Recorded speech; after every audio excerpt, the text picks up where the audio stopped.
We are super excited to have Dr. Nakeisha Savage on the My K12 Career Show to share her story with our viewers and our listeners. Dr. Savage is a lifelong native of the Baltimore, Maryland area, and she has spent most of her K12 career in Baltimore City schools. But now she is in another school district with new challenges and new opportunities, and we are super excited to have her share her story with us today. Dr. Savage, how are you doing Hello. today? I'm great. How about yourself? I am fantastic, and I am super grateful that you have taken the time to come and share your story with us. What's going on in your K-12 career right now? Oh, so much, right? So much. As you just shared, like 20 plus years of my experience has been in Baltimore City Public Schools. That's where I attended. I live in Baltimore City. And so I have pretty much kept myself in this box. And I think after year 20, I decided I need to get out of this box. I mean, Sure. I was able to grow some in my current district, but really the growth I felt was going to happen where I'm least comfortable. And so I ventured out from Baltimore City. I'm now in Arundel County Public Schools, and I'm working as an instructional specialist. Okay. So this allows me the opportunity to work with various teachers throughout the district and high schools, particularly our conditional teachers, which are those that have a provisional contract with Maryland State Department of Education. And that means that they do not have a traditional background in teacher education. They are career changers. Absolutely. And so my position was specifically developed in order to give that added support to those teachers. Wow. So how many teachers approximately are we talking about? Oh, overall in the county? Yeah. Say over 1,000. On my caseload alone, because I am covering high school currently, I have at least about 30 conditional teachers. Wow. Okay. Just specific to me. Our department is very small. So we have one specialist, that's working with elementary, and one specialist working with middle, and I am for high school this year. Oh, nice. That's really cool. So at least you have some people you can collaborate with, and yeah. Okay. Absolutely. That makes sense. Truthfully, that's my background. I was not an education major. And I always like to say, I didn't choose K-12 education. K-12 education chose me. And so I was actually on my way to law school, and God had other plans. And so that's how I ended up in this profession. So I can definitely relate to people that are in this profession. Maybe they're career changers, maybe they're brand new to the profession and had no intentions on being an educator. I can see where some people would have what I call imposter syndrome, and just thinking, hey, this wasn't my path, and now I find myself in this, and can I really do it? But I found that in working with a lot of different teachers that come from different backgrounds, that they bring a breadth of experience that sometimes other teachers can't bring if their only background is in K-12 education. Yeah, I really believe that everybody has something to contribute, right? Their background, their experience, their hobbies, their interests, just anything. And crazy thing, you were just talking about that. As a child, I've always wanted to be a pediatrician. Oh, okay. I never wanted to be a teacher. Sure. It actually changed when I was in high school, and there was a program that came to visit our school called Project Prime, and it stood for to promote and recruit and inspire minorities into education. And I remember when they came, talked to us as juniors, and I was just so inspired, right? In my mind, I said, I don't think I want to be a pediatrician anymore. So I ran home. I was excited to tell my mom, I no longer want to be a pediatrician. I want to be a teacher. And her face just got stiff. You know, she didn't want to say she was disappointed. She wanted me to be a doctor, but I'm thinking she just recognized like the teachers oftentimes are underappreciated, underpaid, and she really did not want that kind of path for me. But I continued to pursue it. I switched up because I was at a school in Baltimore City that focused on the medical field. And so we partnered with Johns Hopkins Hospital. And so that's where my internship was. And I had to go change all of that so that I can get into education. And I've been here and I've been loving it ever since. That's awesome. I love the students. I love the staff. This is definitely my passion. This 100. is definitely what I will be doing until I retire. That's awesome. So you've been doing this 20 years, over 20 years. That's amazing. I started out as a pre-K teacher. That's awesome. So there's probably somebody that's watching us right now that is thinking about making the switch to K-12 education. What advice would you give them? I would say just go with your heart, your gut, right? If you believe that you can have impact if you believe in student success. So let me rewind. Okay. Right? If you believe in the success of all students, Sure. and you're willing to do the work to ensure that those students are successful, and that requires like that whole responsibility piece, right? It is my responsibility as a teacher, because that's the whole definition of teaching, right? If I teach it, then you learn it, right? And so that's been a conversation I've had with staff when I was principal, because I would give the analogy, okay, so if I say, I'm going to teach you how to swim, or I'm going to teach you how to ride a bike, and I just stand and I just tell you the directions, and I put you on a bike or put you in the sea and you drown or you fall off the bike, can I really claim to have taught you? Right. That's true. And so sometimes I've come across teachers that have had that mindset, like it's just information that I'm delivering to students. But if they don't have that conceptual understanding, or if they're unable to put it into practice or mastery hasn't occurred, then we can't claim to have taught it. And so I would say that if you have a belief that all students can be successful and you are willing to do the work of it, follow your heart. Like, give it a go. Yeah, I feel like if you're grounded in care and love and understanding that at the core of education is empowering students and empowering families, then that's you're halfway through. Content knowledge, you can learn that. That's true. That's true. You can learn that. But if it's really from your heart, you understand instructional practices, you're willing to reflect and adjust to strengthen it, and you understand that you're never going to have a perfect lesson. Never, right? So all the teachers I would encounter that I would ask them to self-reflect on their observation, they would say highly effective on everything. I would just smile, because, okay, if we're saying you're highly effective on everything, now tell me, where are your areas of growth? Because we all have areas of growth. And so sometimes I would model that for them. Here are my areas of growth, right? I like that. Or even elicit feedback from my staff to say, how am I doing as a leader? I like that. What do you suggest that I can do? And so when you're modeling it, it kind of sets a culture for the staff as well as the students. That we're constantly working towards continuous improvement. And that's really how we move the data. That's really how we improve student outcomes. I love that. Well, you're really, really sharp. If I didn't see you for 5 years, are you a future superintendent? Like, what's your path, Dr. Savage? I'm not really sure.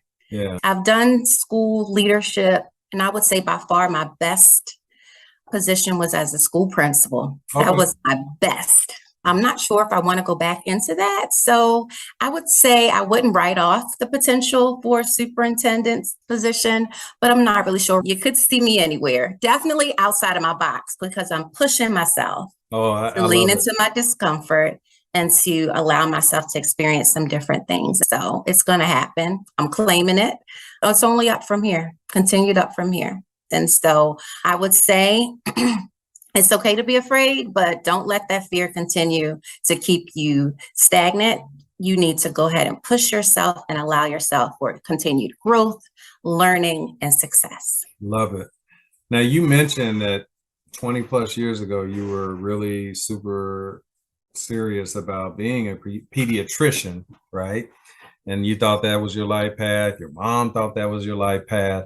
If you could roll back time and go all the way back to then, would you still have become a K-12 educator? 1,000,000%, right? Wow. And so I am the first in my family to graduate from college. Got to say something about Morgan State. Go Bears.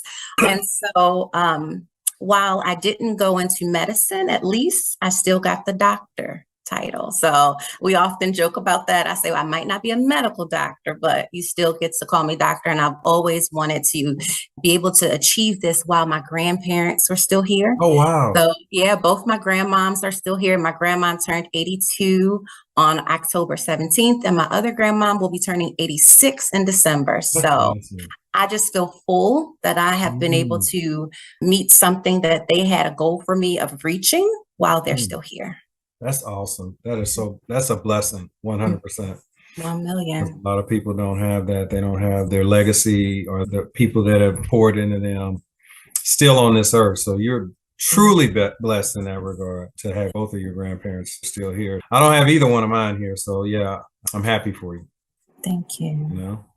I'm actually the first of my siblings to get a degree. And I really feel like I've been a trailblazer for my siblings in that regard, because now all of us have our degrees. So yeah, I'm super proud that I was able to kind of lead the way. And I'm sure I never heard it myself, but I'm sure that my siblings were saying, if Joe can do it, I can do it kind of Right. thing.